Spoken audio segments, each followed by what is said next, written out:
I think the complicated part of this conversation is talk to anybody in their 60s and tell them that you make six figures, or tell them that you expect to make six figures in your job. And they're like, oh, you're doing great. Six figures is not what it was to those people. It's not the same to us.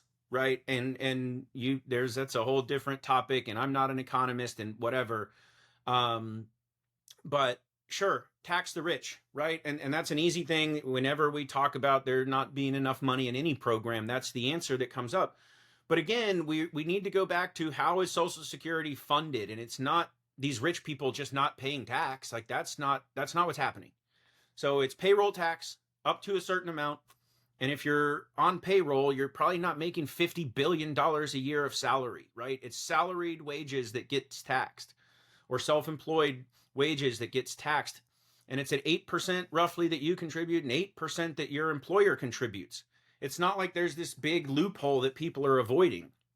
Your income is that you're going to pay Social Security tax. It's going to be taken out of your paycheck. There's quite a few loopholes for self-employed business owners and probably CEOs. I'm not a CEO of anything, but I'm sure there are some loopholes. But generally speaking, everybody's paying into this Social Security system, and they're paying up to the max. And their benefit, again, is based off of what they pay into the system.